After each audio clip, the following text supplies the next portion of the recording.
Bom dia a todos e todas. Cumprimento o desembargador federal Carlos Francisco, o eminente professor Henrique Martinez Pérez, que nos brinda hoje com seus conhecimentos, aos juízes e desembargadores que estão aqui na nossa plateia, esclarecendo que o professor se atrasou um pouco por conta da burocracia do aeroporto, aquela que todos nós passamos quando a gente volta, né? Fica na fila da imigração, da Receita Federal, tudo isso. Então, mas o professor insiste em fazer a palestra, ele acha que tem condições, deve estar bem cansado, mas então nós estamos aqui para ouvi-lo. Passo a palavra ao doutor José Carlos Francisco, que é o coordenador hoje deste evento, o que faz repetidas vezes na EMAG, sempre com muito brilho. Nós sempre saímos daqui muito satisfeitos com tudo que o doutor Carlos Francisco promove. Está com a palavra. Muito obrigado, senhora presidente. Bom dia a todas e a todos. É sempre um privilégio trabalhar com Vossa Excelência e, sobretudo, na nossa escola, né, que tem sempre enfim, o seu histórico marcado por uma rede de confiança. Nós trazemos pessoas com várias visões, com várias, portanto, compreensões do sistema jurídico, e este evento é um evento especialmente importante, a meu ver. Antes de apresentar o eminente professor, eu gostaria de fazer um registro.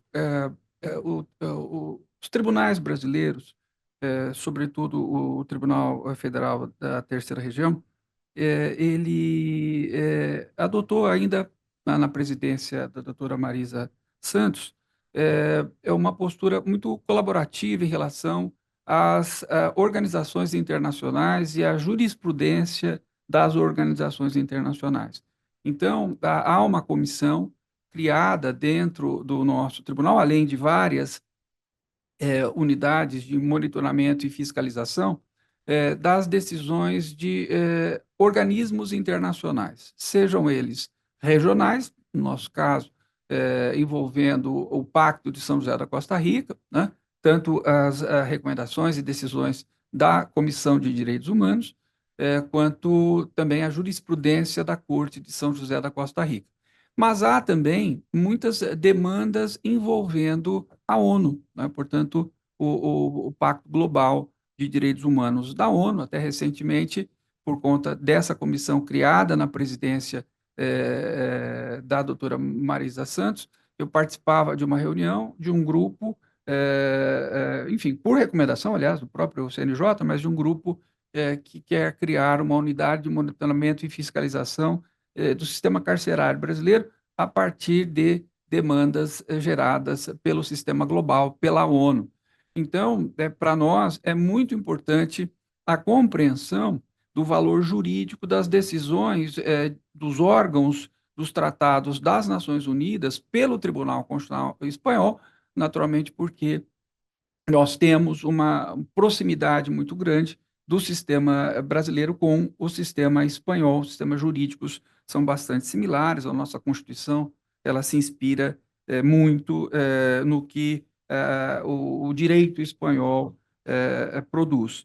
Então, são com essas palavras que eu tenho o privilégio temos todos, né, o privilégio, mas de apresentar o professor Henrique Jesus Martinez Pérez. É professor doutor de Direito Internacional Público e Relações Internacionais, mestre em Estudos Avançados na União Europeia, mestre em Relações e Estudos Internacionais Asiáticos, mestre em Estudos Jurídicos Avançados, é titular da Universidade de Valladolid, Espanha, onde coordenou o curso de graduação da Faculdade de Direito entre 2012 a 2020. Foi vice-reitor de Relações Institucionais de 2014 a 2016, é diretor adjunto do Observatório de Direitos Humanos e secretário do Departamento de Direito Público, sendo ainda membro tesoureiro do Conselho de Administração da Associação Espanhola de Direito Internacional, professor convidado de diversas universidades estrangeiras, consultor científicos também, científico de diversas revistas europeias, além de autor de livros e artigos e outras publicações. Este é um evento que nós temos, né, tido sempre a colaboração e, sobretudo, grande parte, né, do patrocínio dos nossos amigos da FADISP e na pessoa do estimado professor Lauro, que eu cumprimento por mais essa parceria. Então, devolvo a palavra a Vossa Excelência. E desde logo passa, então, a palavra ao nosso palestrante, professor Henrique Martínez Pérez. Buenos días. Bom dia. Muito bom dia.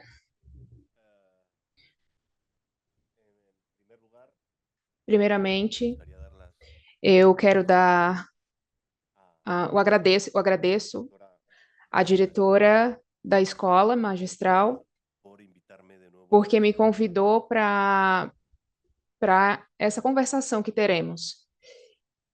E também ao professor da universidade, que eu concordo com essa boa impressão que tive. Primeiramente, queria me desculpar, primeiramente, pelo a desculpa de não falar em português, desculpa por eu não ser fluente em português, e desculpe pelo meu atraso.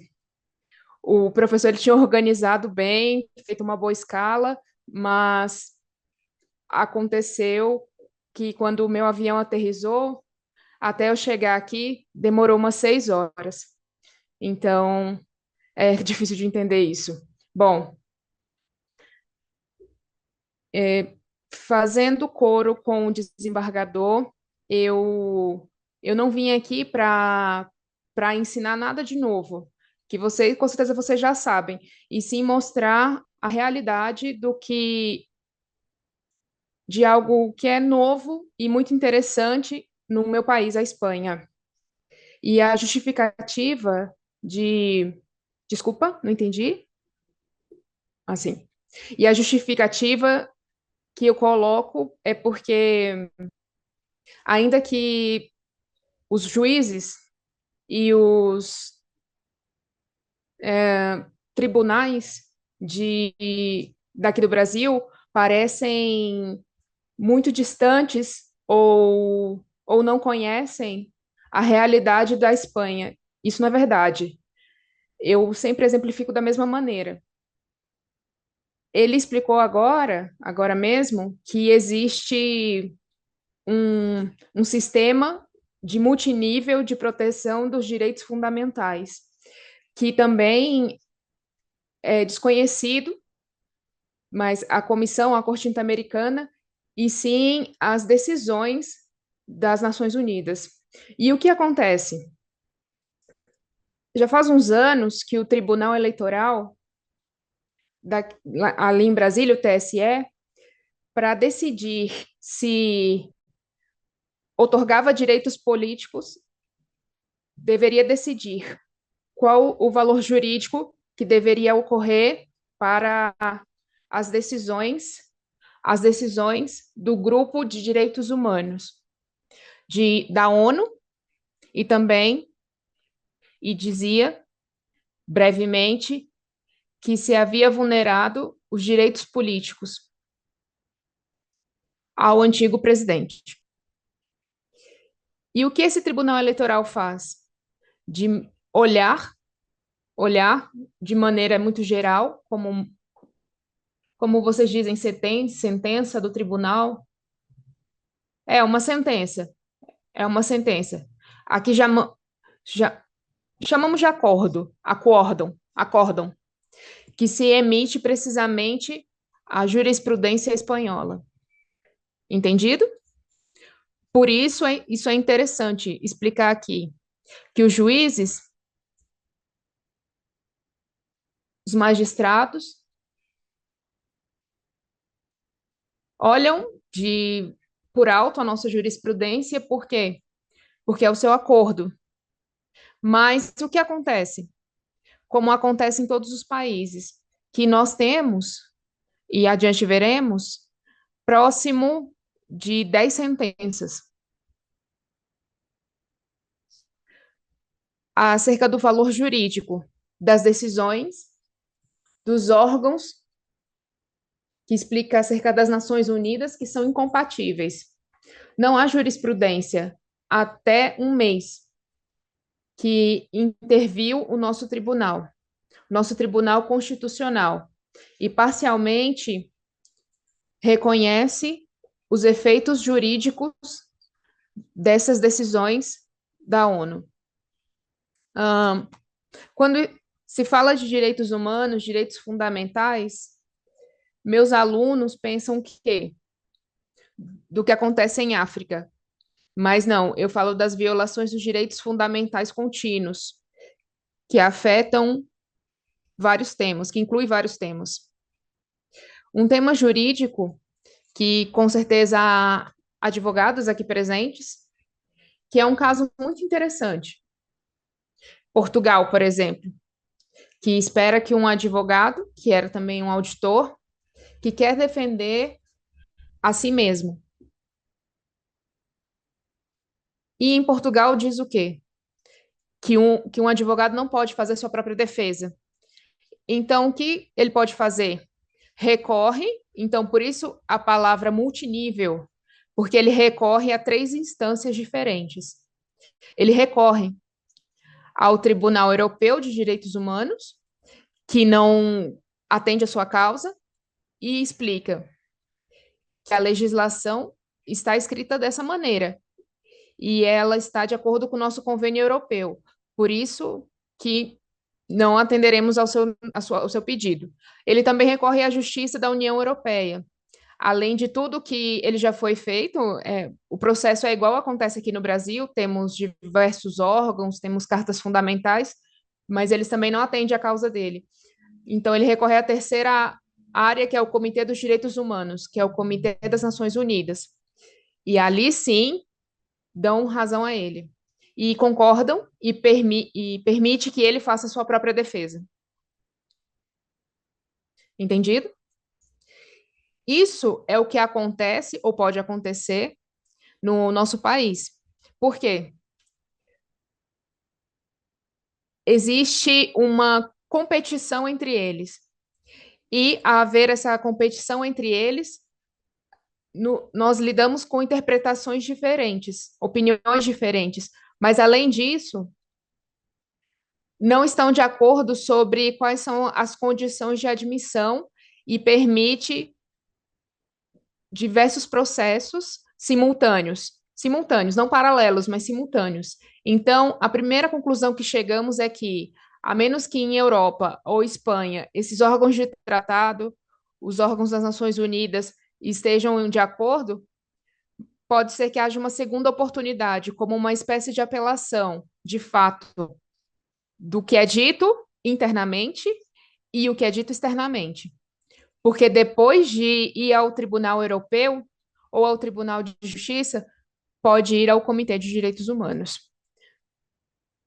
E é mais barato, é mais rápido, e que se o cliente, o que ele quer é dinheiro, e desculpe a expressão, o que ele quer é dinheiro, essa é a melhor opção. É a melhor via, como eu vou tentar exemplificar aqui. Quanto tempo eu tenho? Não, não se assustem. Eu só tenho 80 slides, mas não se assustem. Eu não vou passar todos, não se assustem. O senhor pode falar por 1h20 minutos. Mas podemos continuar?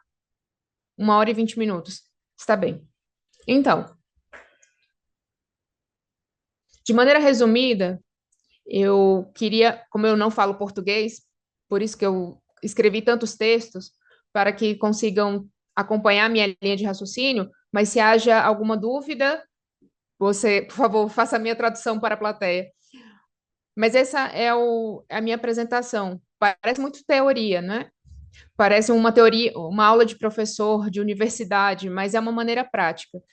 Porque o que eu quero ao final é dizer a vocês qual é a estratégia mais adequada para que consigamos o resultado que estão buscando para o seu cliente, primeiramente. E em segundo ponto, é como devemos agir. E pensando no meu país, na Espanha, os juízes, quando têm diante de si uma decisão de um órgão de tratados das Nações Unidas, da ONU.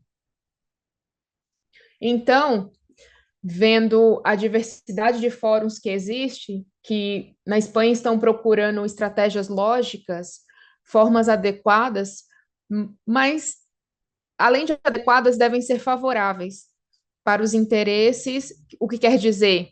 Necessitamos conhecer bem dois fatores: as rápidas decisões dos órgãos de controle e o segundo, quais são os efeitos políticos. Porque se não tem nenhum efeito, não há necessidade de continuar transcorrendo o tema. Por isso que é importante saber.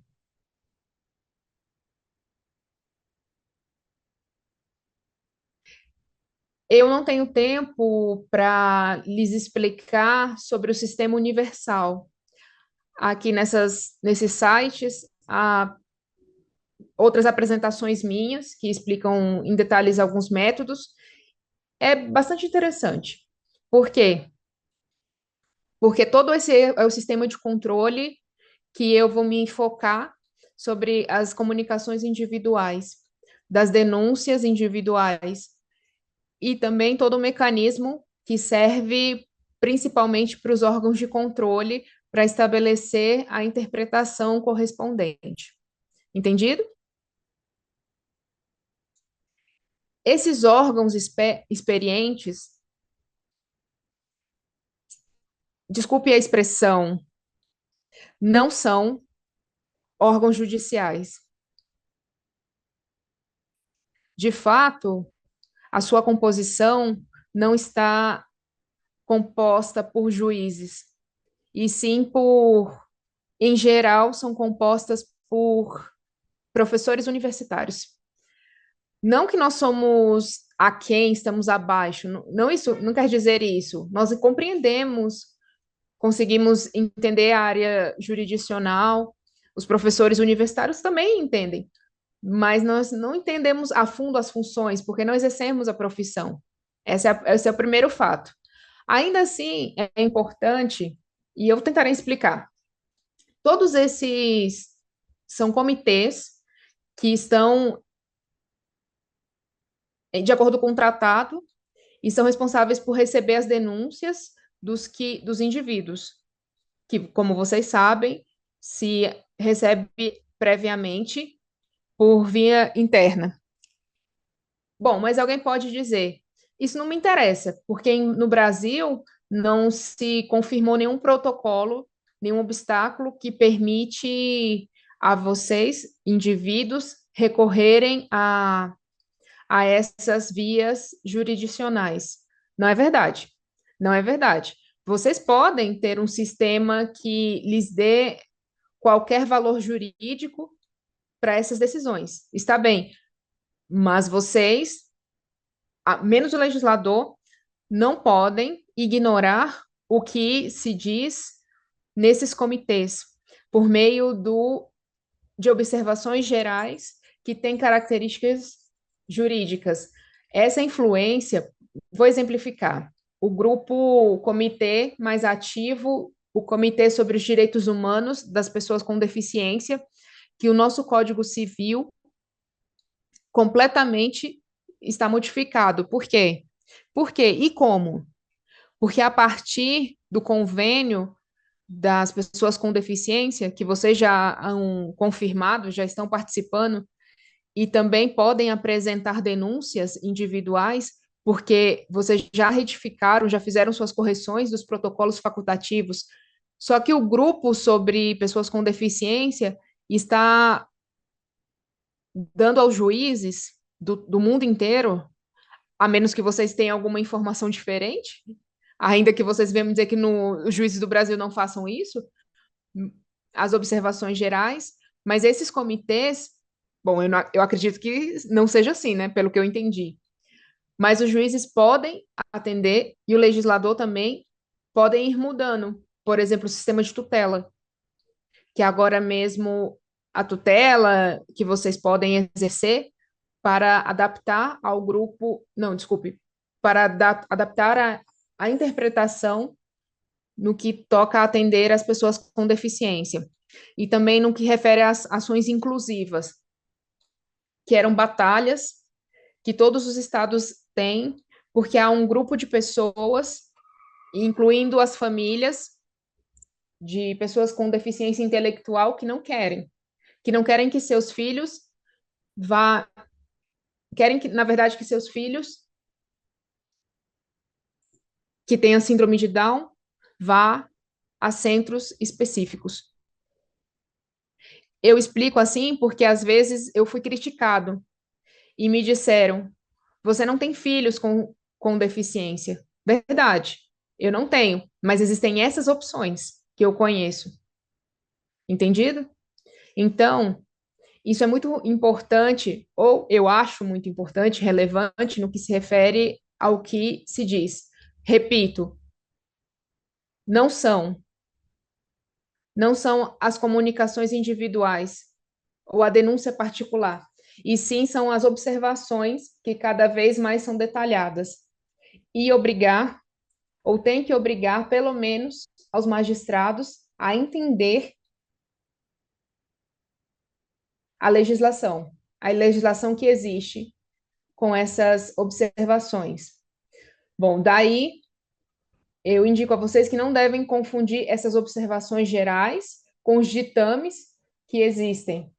Os ditames que são frutos da comunicação individual, dos comentários gerais, que são a relação do Brasil com outros estados. Não é essa a questão. E sim, por exemplo, se o Brasil está cumprindo as suas normas no que se refere ao que foi decidido para atender as pessoas com deficiência.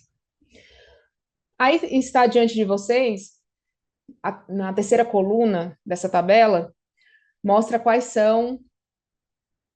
Bom, porei os óculos só um instante. Mostrando o procedimento de comunicação individual que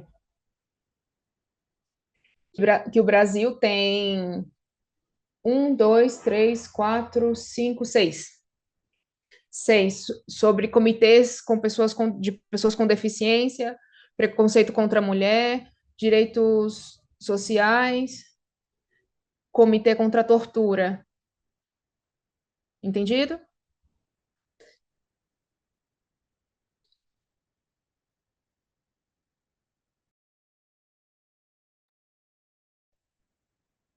Se admite, portanto, nós podemos, nós podemos colocar como lógico o valor jurídico dessas decisões através de vias internas, que podem acolher, não a todos, mas a alguns comitês, como os que eu acabei de indicar.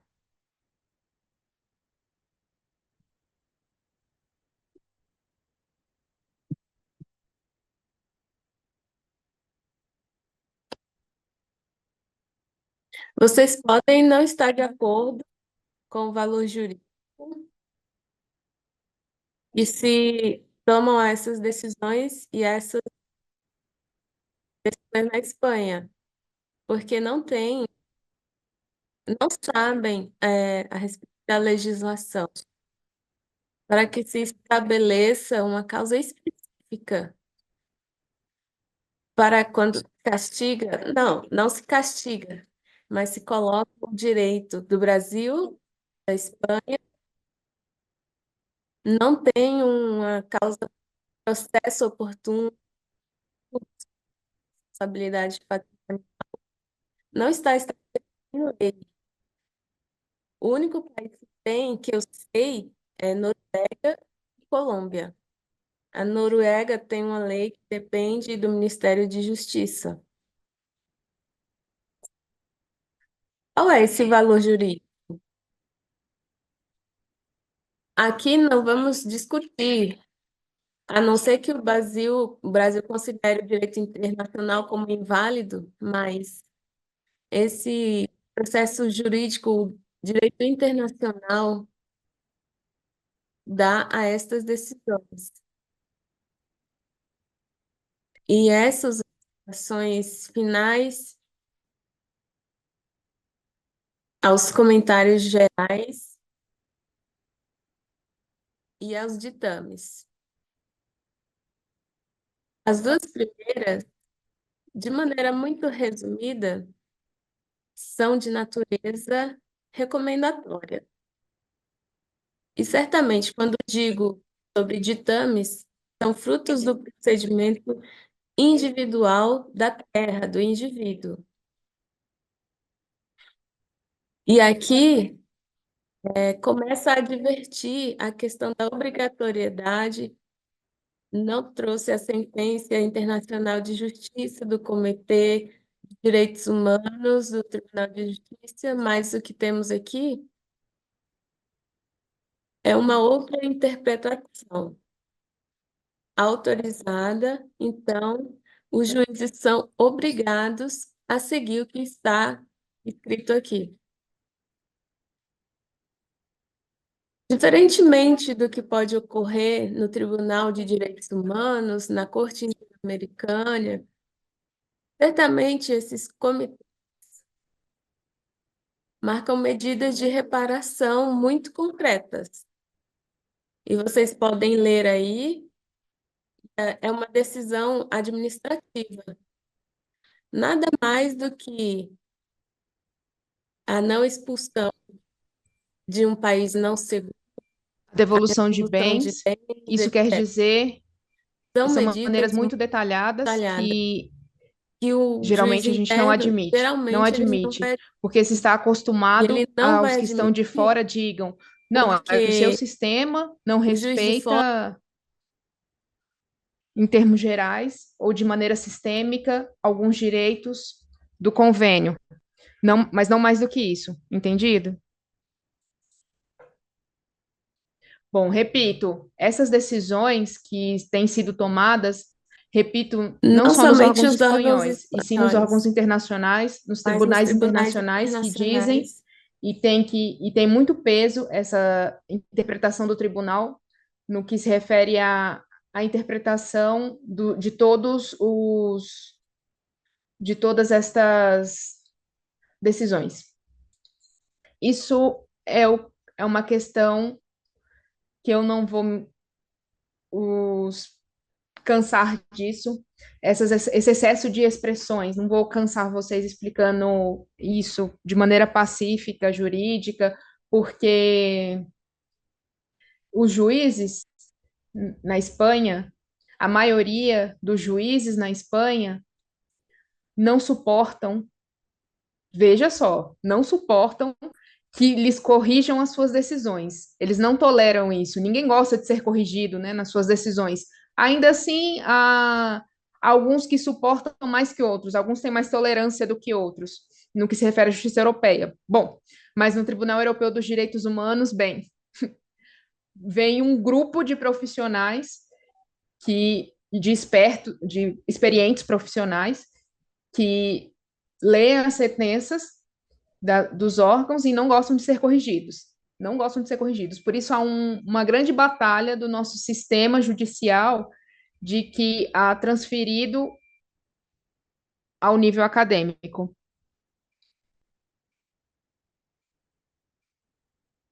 São ativos. Não, há muito ativismo do Brasil no que se refere às denúncias particulares. Eu, antes de ontem, procurei num item num site de busca no que se refere a assuntos daqui do Brasil e praticamente há uma, duas, três, quatro, acredito que há 5 decisões, das quais a maioria estão aí na tela, no que se refere a campos de admissão.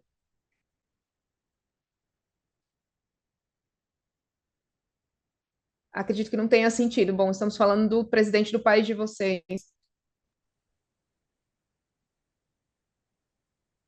e A tem a ver outra que com tem as a ver demandas com demandas climáticas climáticas. da Argentina, que tem a demanda do Brasil a respeito da mudança climática.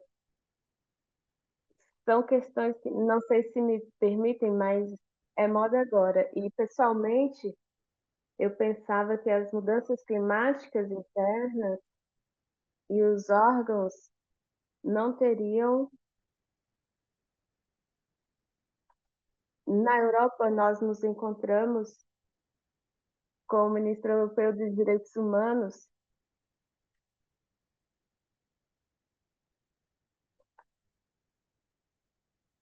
o que foi permitido uma legislação para ir ao tribunal de uma associação de mulheres, mas o que havia dito é o quê? Nada mais e nada menos que havia um embargo regulatório e essa seria uma discussão interessante para uma outra questão. Mas, repito, o Tribunal Europeu de Direitos Humanos admitiu que o seu marco regulatório contra as mudanças climáticas não respeita o Convênio Europeu. Para mim, isso foi loucura e não serviu para nada, para nada. Porque se o Brasil e a China seguem emitindo CO2, e por mais que a Suíça não emita, a Suíça vai continuar sofrendo as consequências. Mas, além os milhares de casos que vão ao Tribunal Europeu e que rogam os pedidos ao tribunal para que se mostre à opinião pública. Isso aqui está sendo gravado? Então, não sei se posso dizer isso, mas vou dizer mesmo assim. O Tribunal Europeu de Direitos Humanos necessitava mostrar-se parcialmente ecologista. Então, com toda essa estratégia, eu sempre digo que os clientes do Tribunal Europeu dos Direitos Humanos não são os indivíduos, são os estados que pagaram esse tribunal. E por isso, acredito que esse caso convenha, né?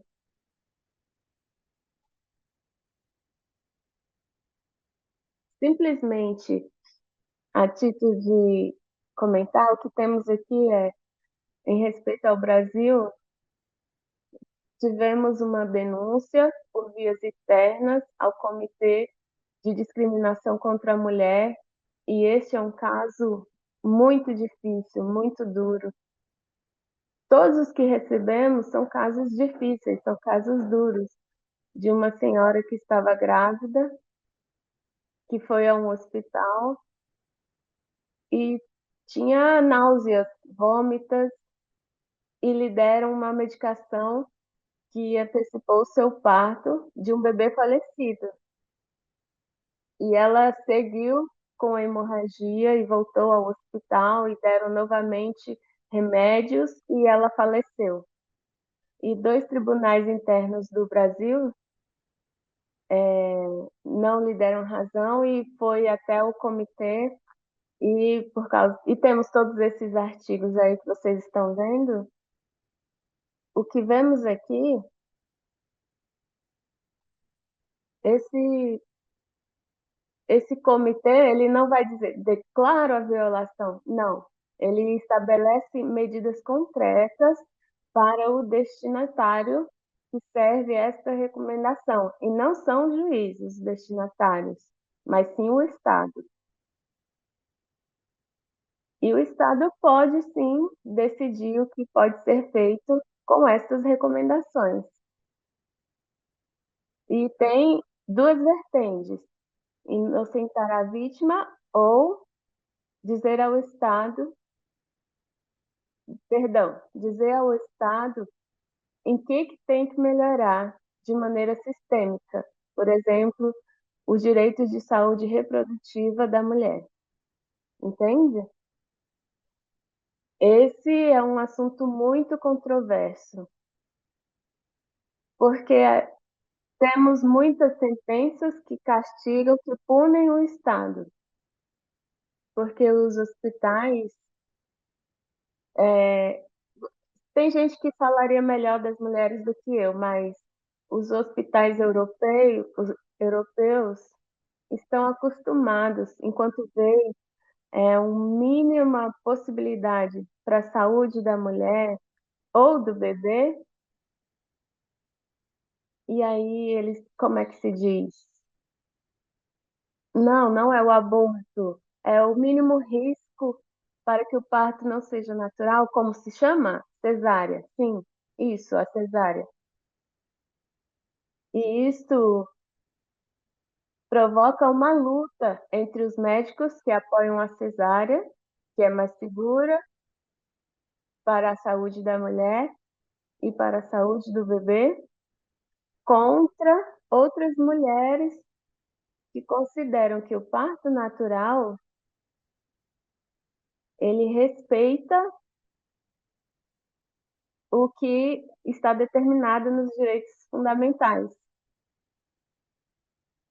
E no tribunal e nos comitês há muitas decisões contraditórias do que deve ser feito quando são abordados esses assuntos em hospitais públicos, não os hospitais espanhóis, porque os acordos do Tribunal Europeu de Direitos Humanos, o efeito dessa sentença pode ocorrer, por exemplo, na Itália, e aí vai ser aplicado na Espanha. Portanto, se uma sentença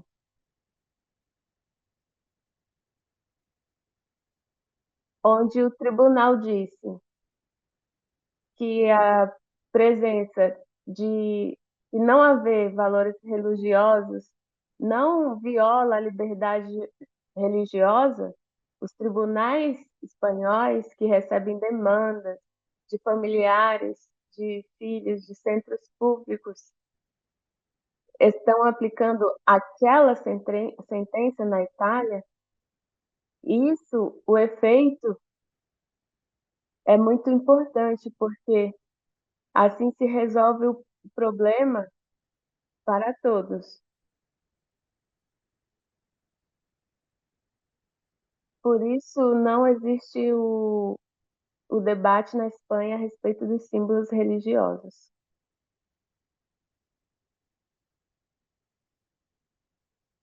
Agora eu vou falar sobre o que eu vim falar, que é o que está acontecendo na Espanha. Desde o ano de 2018, e há muitos anos eu falo sobre esse tema, e vocês sabem que eu venho ao Brasil e vocês falam, ele sempre fala do mesmo. Não, agora estou mudando o tema. Veja, esse tema eu não posso mudar e vou justificar para vocês. Porque desde 2018, mês passado, em 2024, há sentenças de 3 tribunais diferentes que dizem o contrário. Audiência Nacional, vocês sabem que ali se pode recorrer à cassação do Supremo Tribunal, que deveria unificar a jurisprudência. Se há uma violação do direito, aí vai ter o Tribunal Constitucional. Mas não se engane, isso é caótico na Espanha, muito caótico.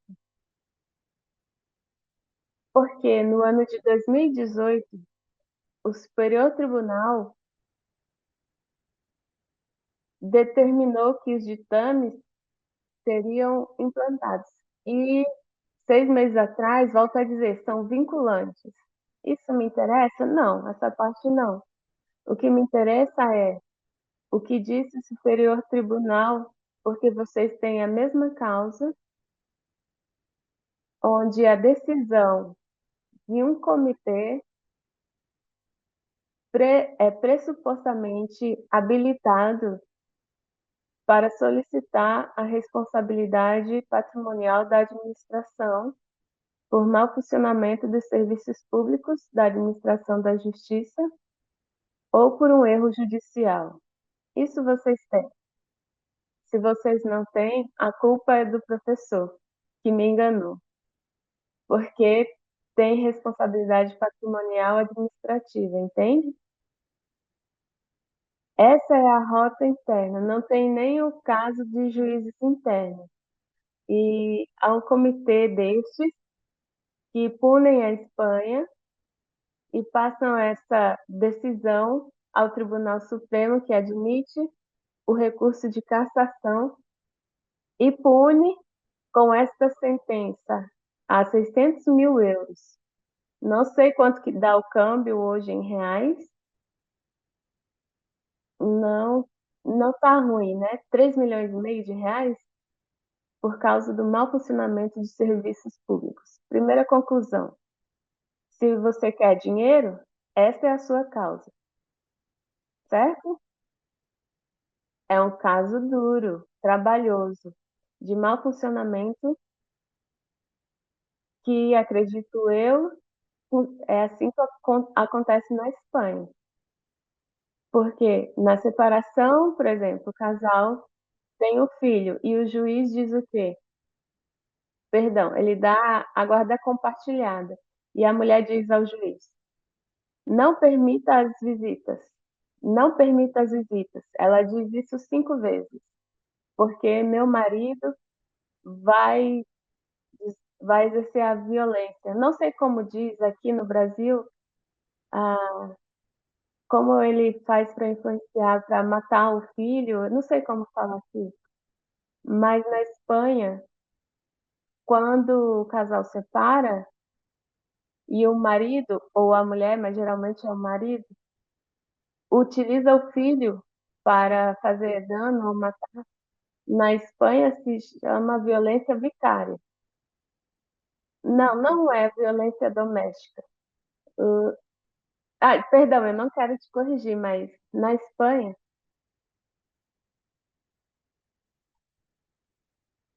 alienação parental é quando o pai ou a mãe,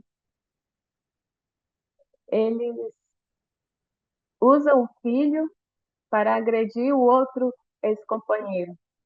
Não, não é a mesma coisa.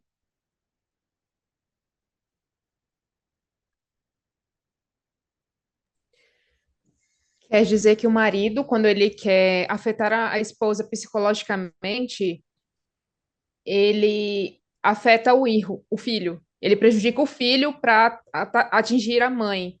Na Europa e na Espanha chamamos de violência vicária. É um termo na Espanha. E infelizmente, desculpe a expressão, está na moda na Espanha fazer isso. Mata a esposa e depois mata o filho em comum. Isso é muito comum aqui. Também? É comum isso? Desculpe falar, eu estou apontando para vocês, mas não é isso a questão. Quer dizer que a esposa, por 5 vezes, avisou ao juiz: ele vai praticar essa violência. Vai praticar. Eu não tenho provas, mas eu tenho certeza que ele fará isso. Mas era necessário tomar alguma medida para que se evitasse ou controlasse isso. Porém, no fim das contas, ele assassinou ao filho.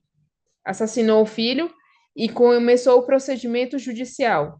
Os juízes, todos eles, todos os juízes da Espanha, não deram razão a essa mulher que fez essa denúncia. Daí ela foi ao Tribunal Europeu, também não teve resultado, foi ao comitê. Ali no comitê, disseram que na Espanha deveria reparar e mudar o sistema judicial. E a partir disso, os advogados, os indivíduos, aprenderam que para que eu vou ao Tribunal Europeu dos Direitos Humanos tentar ali uma coisa tão demorosa, então que demora tanto por 10 anos, sendo que o melhor é vir aqui ao Comitê dos Direitos Humanos. Bom, eles não vão trazer o seu filho de volta, mas podem pelo menos pagar de forma legal os crimes que cometem. De maneira resumida, deve ter esse ponto em conta que na Espanha, bom, não sei como é aqui no Brasil, mas se um juiz ordinário, de maneira ordinária, qualquer coisa ordinária, seja judicial, civil ou administrativo, encontra com uma norma jurídica interna que é incompatível com um tratado, com como se interpreta o tratado, isso se chama essa regra que se move nas partes judicial, ordinário, federal, pode se movimentar nas normas internas e praticar de maneira internacional. Isso é um controle de convencionalidade. Sua engenharia, que é praticada de maneira parcial na Corte Interamericana, que permite, repito, movimentar essa lei, por exemplo, se uma lei de prevenção na violência, contra a violência, não respeita as regras que são estipuladas para a proteção de crianças, de pessoas com deficiência, de maneira ordinária, o juiz ordinário de primeira instância devem decidir ou priorizar a criança, repito, pode ser que ele não aplique a lei interna. Isso é uma decisão, uma sentença que ocorreu no ano de 2023. Eu não estou dizendo eu em base pessoal, e sim o tribunal da Espanha que decidiu assim. Isso são regras de movimentação.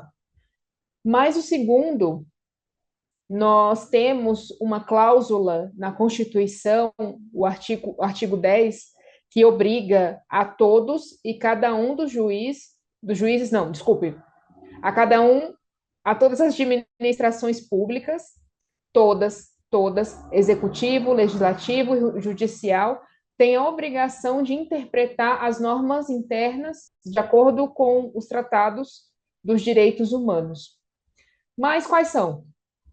O próprio Tribunal Constitucional explica. Ele disse não somente as decisões do Tribunal Europeu, e também a interpretação do que faz os órgãos de garantia, os órgãos de controle da ONU. Por isso, vocês podem acessar a nossa base de dados de normas judiciais e encontrarão várias interpretações dos tratados com relação à norma interna, porque é indiscutível. É indiscutível. O que é educação inclusiva? Não é os juízes espanhóis que decidem. Quem decide é o legislador. Mas, se o legislador não está de acordo com o tratado que foi decidido, tem que aplicar as decisões do comitê. A decisão do comitê vem em primeiro lugar. Bom, isso são alguns comentários que chamam os órgãos de garantia do tratado, órgãos de pessoas experientes e que tem a ver com a Constituição, de acordo? Quais são as causas processuais da Espanha que dão uma influência na parte jurídica, nos ditames jurídicos? Bom, pensando nos tratados internacionais, nos rotativos, não há uma causa como igual que ocorre aqui no Brasil, as petições da Corte Interamericana, dos tribunais, são obrigatórias, são declarativas, mas não são executivas. O que quer dizer? Os tratados, como é lógico, como já sabemos, né? Há um sistema, diz aos estados, são obrigatórios. Procure e fazer o causa processual como você achar melhor. Mas o Tribunal dos Direitos Humanos há uma revisão. Há uma revisão de todos os órgãos jurisdicionais que, se temos uma sentença do Tribunal dos Direitos Humanos, podem representar algumas correções, a menos que há falhas que já foram previamente encontradas. E o que a ONU disse? que tem que levar em conta os ditames. Senão, para que serve todo esse processo? Para que tenha uma característica recomendatória de informação geral, como é relatado de maneira periódica. Assim não há sentido. Isso é o que a ONU disse. E isso é o que se ha fixado na Espanha. Nos últimos anos, ali, bom, o primeiro que eu mostro é a decisão do comitê, do tribunal, e nomear o tribunal ao que está sob minha responsabilidade sobre o recurso de cassação e peço que seja revisado. E está na Espanha, essa prática não existe. É como está morto, porque todos os juízes disseram que eles não podem interpretar a lei orgânica ou a ordem judicial que estabelecia o recurso europeu no que referia aos direitos humanos, no que se referia aos direitos humanos. Não, mas tem o causa do procedimento para que haja as sentenças dos tribunais. Por isso, não há necessidade, não tem sentido de que um comitê, se o que ele busca é uma revisão da sentença com o objetivo de dar a liberdade a cada um. Não, não é assim. E ele não conseguirá, compreendido? Segundo,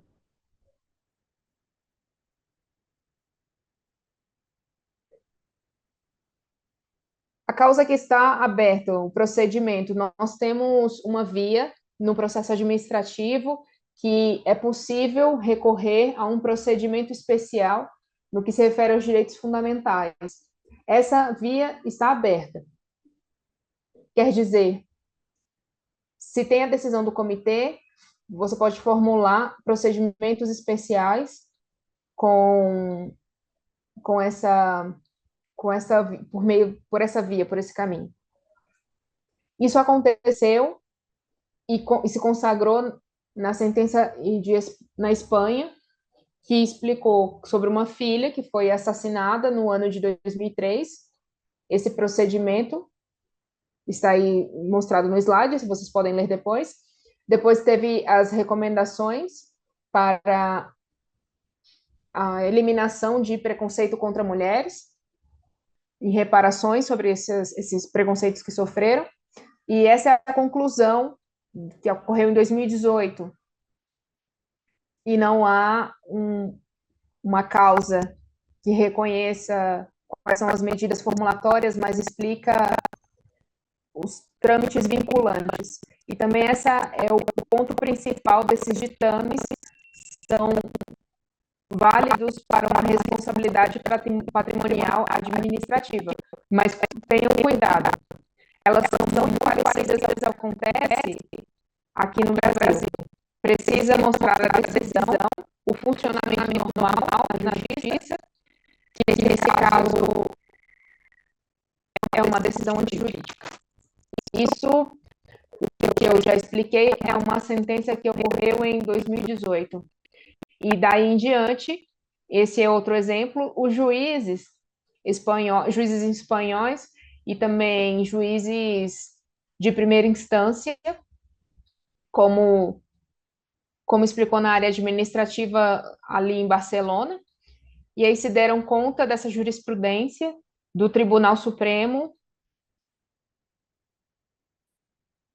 Por exemplo, um policial sofre um acidente e o seu chefe diz: você não serve mais para atuar como policial, porque você ficou com sequelas e já não serve para exercer a função. Você está demitido, lhe dão uma petição, porque você não tem mais a capacidade de exercer a profissão de maneira permanente. E aí o policial diz: eu não aceito isso. Eu não aceito essa demissão. Não aceito essa demissão. Por quê? Porque há um convênio que foi assinado sobre deficiências que são adquiridas no exercício da função. E nós que adquirimos uma deficiência, temos várias sentenças a nosso favor no que se refere aos direitos humanos. Há várias decisões do comitê sobre pessoas com deficiência que têm a ver com nós que adquirimos essa deficiência exercendo uma função. E ele explica isso ao chefe. há uma opção de me transferir a minha função. Pode ser que eu não exerça mais a função de ir à rua, mas eu posso continuar trabalhando em outra função aqui na área policial. E aí me dá uma credencial para que nos dê o acesso para continuar exercendo a profissão de outras maneiras. Pois bem, o juiz contencioso, desculpe, o juiz, o, o grupo de Barcelona disse não, não.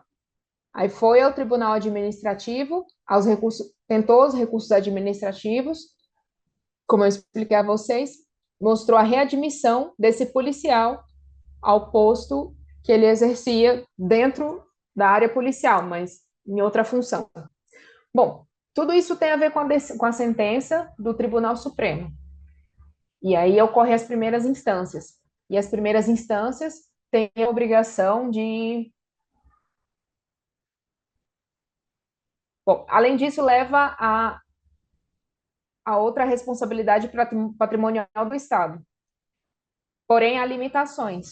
Como que já vimos antes, com o passo do tempo, os juízes, essa é a palavra, não fazem de maneira automática. O que quer dizer? Você me traz a decisão do comitê e eu te dou o pagamento. Não é assim de maneira automática.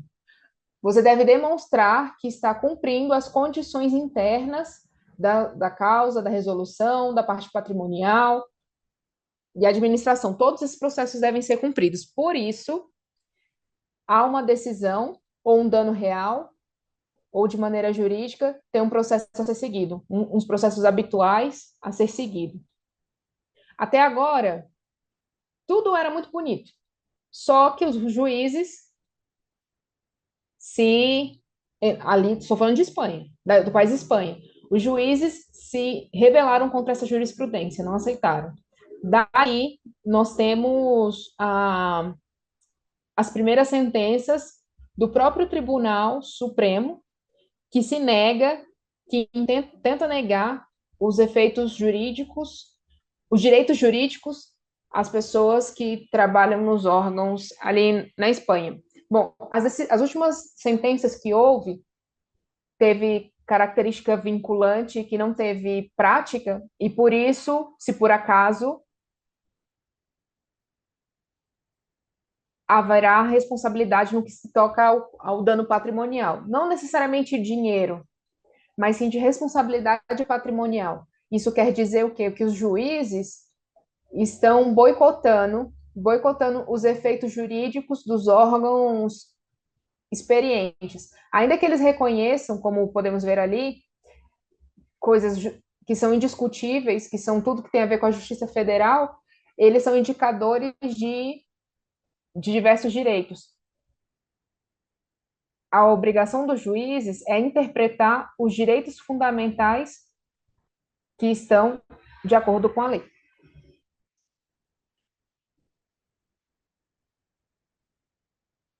Entretanto, em 2018, um juiz disse: não estou de acordo com todo esse processo que houve, não estou de acordo. E mencionou que em uns meses, o que veio a dizer a primeira decisão, que as decisões têm que ser vinculante e habilitante para que haja responsabilidade patrimonial. E nesse caso, ele estava certo, no que se referia a comunicações, denúncias, e para esse juiz que mostrou o seu desacordo, ele disse que necessitava de características vinculantes. Assim, infelizmente, precisa de sorte. Precisa de sorte de que, para que você ganhe a causa de ter esse ressarcimento patrimonial, tem que cair nas mãos de um juiz assim, que seja questionador. Do contrário, seguirá o processo natural. Bom, talvez vocês vejam e digam, bom, aquele juiz ali disse isso e aquele outro juiz falou diferente. Que eles dois estão responsáveis em aplicar a jurisprudência. Não sei se existe essa palavra aqui. É unificando essa jurisprudência. Assim que os advogados vão analisar por meio da inteligência artificial as bases de dados que explicam qual é o momento que você processou para que esse caso chegue às mãos desse juiz específico, que é o que está... E assim, as empresas agora têm se dedicado nessa área jurídica para que os processos caiam em mãos específicas. E aí você coloca diversos pontos ali e explica o que pensa, o que sente. Bom, a Marisa Santos explicou sobre essas relações, né? Bom, que cada caso caia na mão de determinado juiz. Por quê? Porque ele concorda com a minha teoria e outro juiz pensa diferente. Isso é o que está acontecendo. Bom, estou quase terminando. A audiência nacional, que pensa sentenças como essa, que explicam que não há responsabilidade patrimonial, por isso precisa enviar ao Tribunal Supremo. Esse é outro caso que, que aconteceu na minha cidade e tem a ver com a educação inclusiva. Seja uma pessoa com síndrome de Down, como estabelece a lei espanhola, como estabelece outros convênios no que se refere a temas de pessoas com deficiência. Em Espanha, ou seja, aqui, não sei como é aqui, mas na Espanha é obrigatório que as pessoas com deficiência intelectual ou com síndrome de Down devem estar na escola regular. No ensino especial. Não ensino especial, tem que ser regular. Porque o que acontecia antes?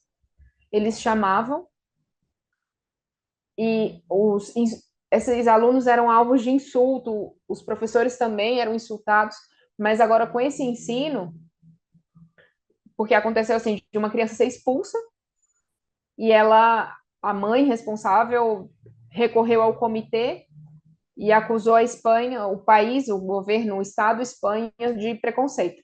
Mas houve essa audiência nacional, mas o Tribunal Supremo atendeu a necessidade no que se refere a esse atendimento da pessoa com deficiência.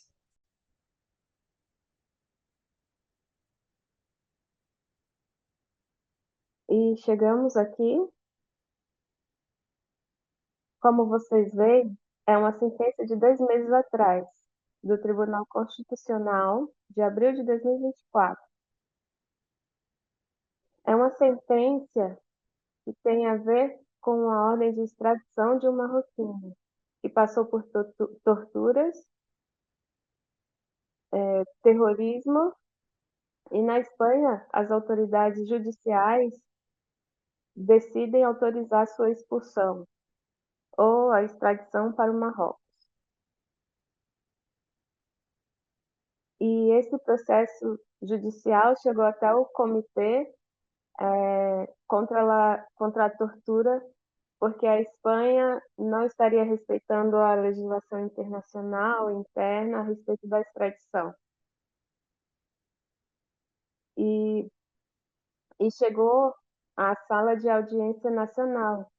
E eles não acreditavam nisso que eu estou contando e não aceitaram. E aí criam um recurso diante do Tribunal Constitucional.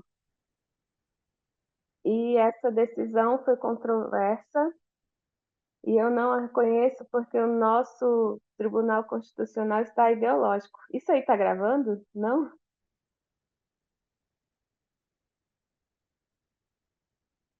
O nosso Tribunal Constitucional, como eu posso dizer sutilmente? O tribunal não consegue chegar a sentenças unanimamente, porque há um partido político e esses partidos se unem, e aí há outro partido político, e aí ganha casualmente a sentença. E aí acontece que é muito estranho, porque esse mesmo oponente da sentença faz de modo particular, porque eles perdem. Então, é uma questão muito controversa. Mas o que eu disse isso aí aconteceu há 2 meses. E vou justificar a minha viagem. E é isso aí que vocês estão lendo. E o que é que vocês estão lendo? Primeiro, o Tribunal Constitucional dá razão ao marroquino e obriga que vá para a audiência nacional para que haja a responsabilidade patrimonial do Tribunal Espanhol neste caso. E aí chega a declaração que está em negrito, que vocês entendem que para o Tribunal Constitucional Espanhol, as decisões dos órgãos são obrigatórias. Isso é o que nós temos.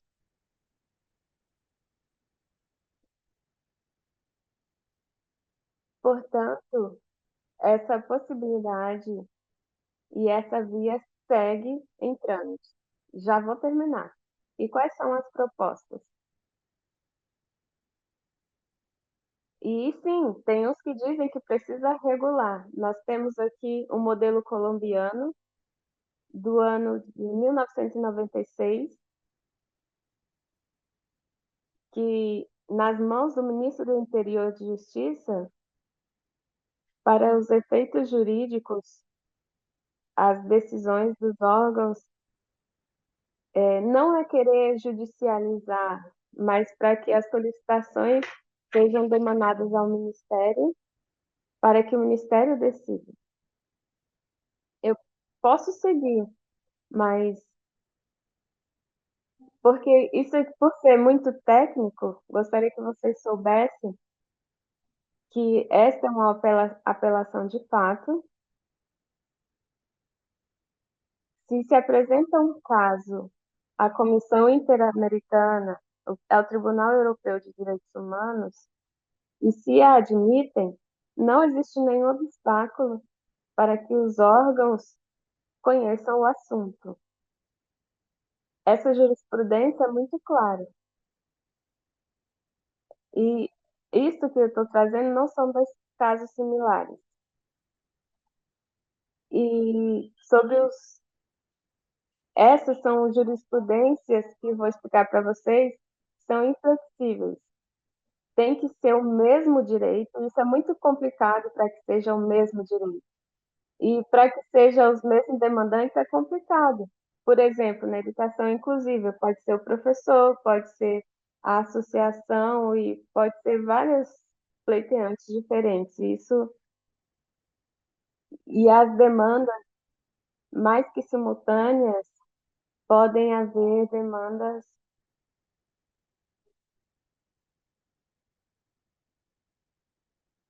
e aí precisam ir às Nações Unidas, porque essa é uma orientação pro homem para os indivíduos. E alguns exemplos aqui, como as vestimentas, a burca, os símbolos religiosos, por exemplo, para entrar aqui no Ministério de Justiça, não se pode obrigar uma mulher a tirar o seu véu. E, no entanto, pode ir ao Comitê das Nações Unidas, e como vocês podem ver aqui, eles dizem o contrário, porque é o caso da jurisprudência de ambos podem ser feitos. E é por aqui eu fico. Muito obrigada pela sua paciência, muito obrigada. Muitíssimo obrigado, professor.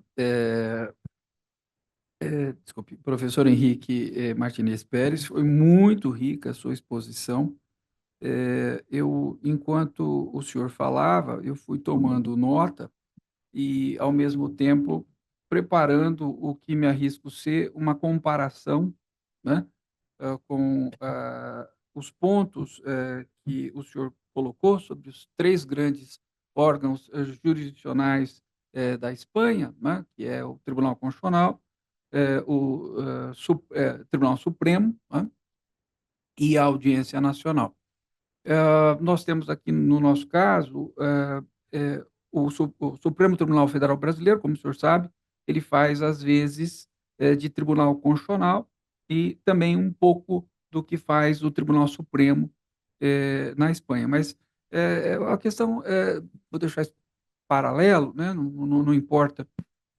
Se eu fosse e vou me arriscar a uma comparação entre o sistema espanhol e o brasileiro em relação à força normativa dos tratados internacionais, mas, sobretudo, a questão da ONU, eu, em síntese, diria que nós estamos um pouco atrasados comparado ao que o senhor apresentou em relação aos julgamentos da Audiência Nacional, do Tribunal Supremo e do Tribunal Constitucional. Nós temos um ponto no qual eu me arrisco a dizer que nós estamos mais avançados. Quando o senhor fala no rango, né, na força, na hierarquia normativa dos tratados internacionais, desde 2004, no Brasil, nós temos o reconhecimento do rango constitucional de alguns tratados, quando, então, eles são feitos pelo mesmo procedimento das emendas, né?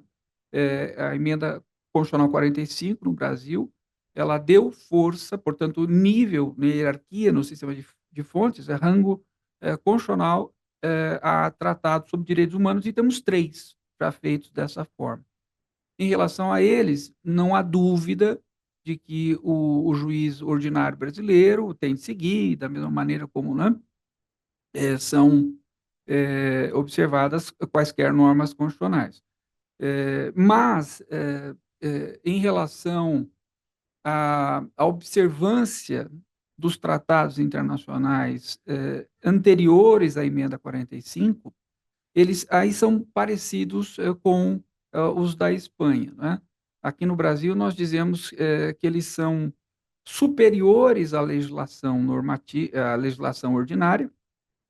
Então, eles são supralegais, porém infraconstitucionais. Como o senhor mencionou, essa parte dos tratados anteriores a 2004, portanto, eles são quase constitucionais. Esse ponto é semelhante. Mas nós temos muitas deficiências no sistema jurídico brasileiro em relação à força normativa dos tratados.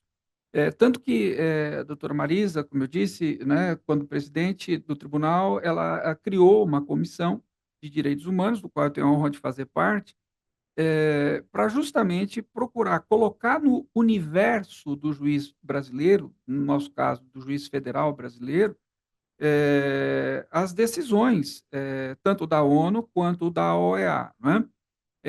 Nós, bem da verdade, é um fato, né? Nós temos de reconhecer, é o estado no qual nós nos encontramos, a grande, mas a maciça maioria dos juízes ordinários brasileiros ignora a existência dos tratados internacionais. Isso é um fato.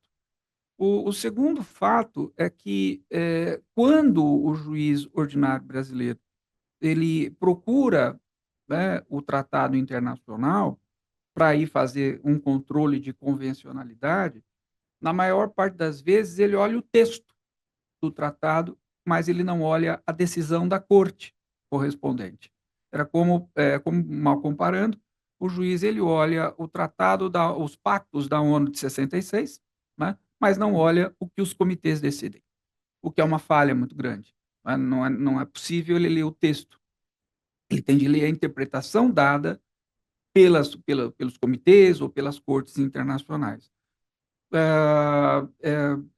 Semana passada, por indicação da doutora Marisa, eu fiz um curso na Escola Nacional de Formação de Magistrados portanto, né, eu com alguma tristeza, eu me deparei ainda com a conclusão predominante de que as decisões, mesmo da Corte de São José da Costa Rica, o mesmo, claro, vai ser dito em relação à Comissão de Direitos Humanos, né?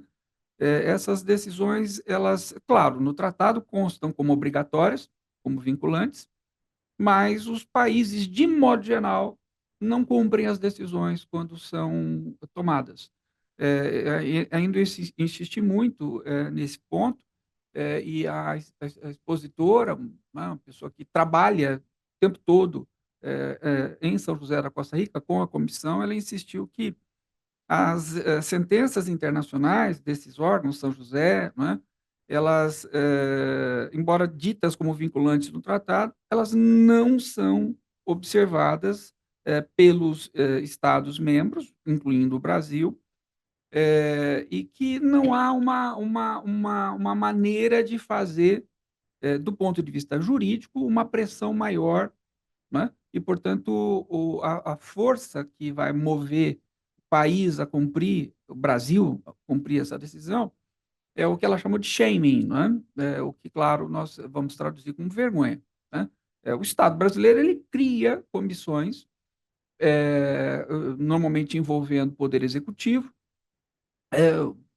eventualmente o Poder Judiciário, mas as decisões estrangeiras, né, melhor, decisões internacionais, não estrangeiras, as decisões internacionais, elas não são cumpridas, nós não temos um procedimento de execução de sentença estrangeira, certo? Desculpe, perdão, de sentença internacional. Nós não temos esse procedimento. Então, a gente depende dessa comunhão de esforços do Poder Executivo, do Poder Legislativo, claro, da participação do Poder Judiciário, para que essas decisões elas surtam efeitos no Brasil. Nós temos uma posição antiga, adotada há quase 2 décadas no Brasil, sobre uma lei, né, que envolveu o período da ditadura brasileira, né? O Estado brasileiro foi condenado por São José da Costa Rica em relação a uma lei que deu anistia, né? Anistia às pessoas que, enfim, violaram direitos humanos na época da ditadura recente, dos anos 60, 70, em pedaços do 80 no Brasil. E o Supremo Tribunal Federal ele ignorou essa decisão de São José. Mas passados 2 décadas, nós sempre esperamos o melhor, né? O que poderíamos chamar de uma mutação por conta dessa nova realidade. Nós temos hoje um esforço maior das instituições, inclusive do Poder Judiciário, para rever, né, a obrigatoriedade dessas decisões dos órgãos internacionais. Temos bons exemplos em relação à violência doméstica, foi decidido pela comissão, né, não pela Corte de São José, questão da violência doméstica, surge uma lei que todos nós sabemos, a Lei Maria da Penha, etc. Então, nós caminhamos, mas eu tenho a impressão que caminhamos de uma maneira um pouco mais tímida, né, mais lenta, se comparada à experiência espanhola. Nós sabemos, dentro das características, né, dos direitos humanos, existe a progressividade, né? E nós estamos nessa marcha, nesse momento no Brasil, certamente na fase do recuo, do retrocesso, né? A frase clássica do Bob, né, que os direitos humanos caminham em avanços e retrocessos. Nós estamos claramente num período assustador de retrocesso.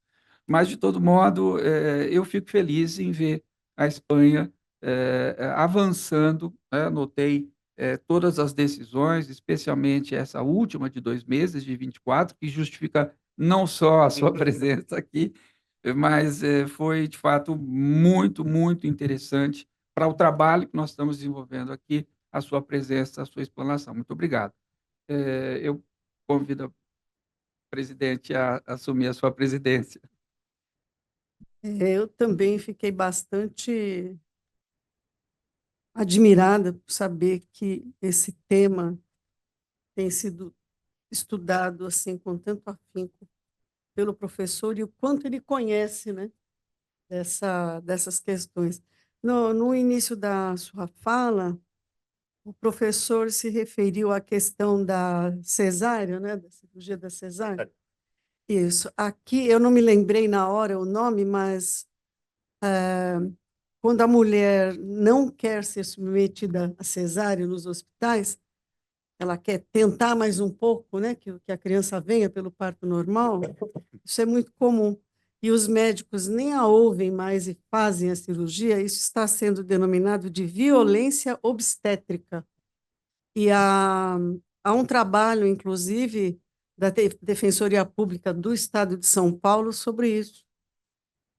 Há processos judiciais em que as mulheres que fizeram as tais cesáreas acabaram tendo mutilações, consequências graves, né, quando elas não queriam fazer. Então, é a questão da violência obstétrica. E aqui no tribunal, nós também temos, nós aderimos a um projeto do Conselho Nacional de Justiça, justamente para acompanhar de perto a execução das decisões da Corte Interamericana de Direitos Humanos, de casos aqui abrangidos pelo nosso tribunal, na terceira região, que é São Paulo e Mato Grosso do Sul. São Paulo, nós temos aquele processo do caso Herzog, Vladimir Herzog, que morreu nas dependências da polícia durante a ditadura, né? O Estado, o Judiciário, o próprio Supremo Tribunal Federal reconheceram a responsabilidade da União pela morte dele dentro do cárcere. E há algumas decisões também, cujo cumprimento nós temos que fiscalizar, relativas ao direito ambiental e a questões indígenas, lá do território do Mato Grosso do Sul, que faz parte também da nossa jurisdição. Mas, na minha observação, professor, né, professor Carlos Francisco diz que nós estamos, lamentavelmente, passando por um período de retrocesso no Brasil. Hoje, as mulheres que defendem a aplicação rigorosa da Lei Maria da Penha estão sendo taxadas de mulheres da esquerda, comunistas, né? Porque estão pregando um tratamento mais respeitoso, né, da condição feminina. Enfim, a gente tem aí várias frentes de luta, mas estamos muito longe de alcançar sucesso nessas questões, lamentavelmente. Mas eu vejo que na Europa também as discussões não são muito diferentes das nossas. Eu vou convidar o pessoal. Justamente a nossa aplicação subsidiária, né, desses organismos internacionais é ainda um pouco acanhada, mas é justamente para isso que eles servem, né? Para, nos momentos de retrocesso, os organismos internacionais auxiliam, né, o equilíbrio, né? Eu convido tanto aos presentes quanto aos que nos acompanham por teleconferência a fazerem questão, serão muito bem-vindas. João.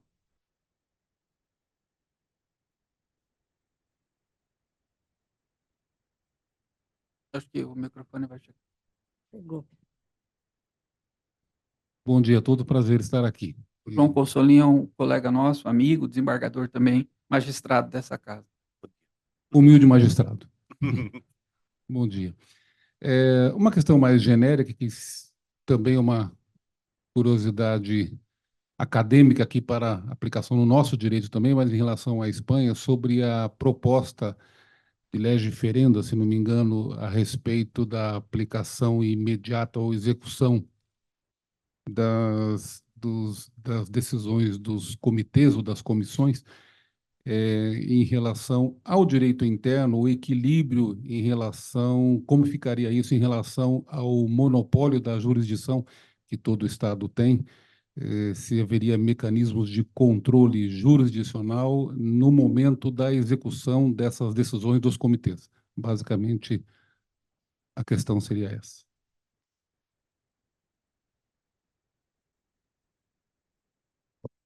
Si le he entendido bien, la pregunta tiene que ver sobre el cauce, ¿no?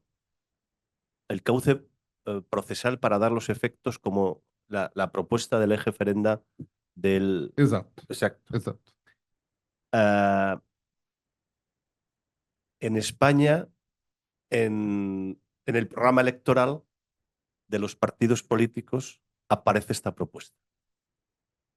¿Vale? Es decir, son los partidos de izquierdas, en nuestro caso Podemos, se llama Isumar, son los partidos de izquierdas los que están intentando establecer un cauce procesal que imite al modelo colombiano. Pero nosotros tenemos otra posibilidad, y es modificar la ley de tratados internacionales para dar un valor cuasi constitucional, como la enmienda 45, 45. la enmienda 45, para darle ese valor. ¿Hace falta? No, porque nosotros, desde el año 78, tenemos el mismo régimen del valor infralegal y supraconstitucional de los tratados internacionales dicho por la jurisprudencia del Tribunal Constitucional. No tiene sentido. Es que los partidos políticos se tienen que leer también la jurisprudencia del Tribunal Constitucional. Pero, si se me permite, de las observaciones, un solo minuto. Hablan ustedes de que hay un cierto retroceso en relación con los derechos humanos. No es un problema de retroceso, es un problema de desigualdad. Es decir, ¿qué va a ocurrir con la violencia obstétrica? Lo que va a ocurrir es que el quien tenga dinero irá a un hospital privado donde tengan una serie de medios que no tienen a lo mejor un hospital público. Es decir, ¿qué sentido tiene que determinados países, como han anunciado algunos políticos muy cerquita, se planteen el derecho al aborto? ¿Qué sentido tiene? Ninguno. ¿Por qué? Porque la jurisdicción es la que es. Entonces, como ocurría en España, pues seguramente en las fronteras de ese país empiezan a haber centros abortivos. En nuestra frontera, tenemos una frontera con un país que se llama Portugal. Hasta hace pocos años, Portugal, el aborto era un delito. ¿Quién se forraba? ¿Quién se forraba? Las clínicas españolas. Así de claro. Es decir, ahora están los casos ante los tribunales internacionales y los órganos de expertos de la maternidad subrogada. No, ¿se dice igual? ¿Maternidad subrogada?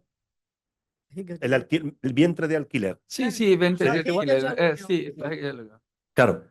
¿Por qué? Porque el político de turno no se atreve a regular. No se atreve, no vaya a ser que pierda votos de las mujeres de izquierdas. No, bueno, no quiero decir que sea usted de izquierdas, no. De las mujeres de izquierdas, ¿no? No, tiene miedo, ¿no? Pero ¿qué es lo que va a ocurrir mientras no se regule? O alguien lo diga en un tribunal.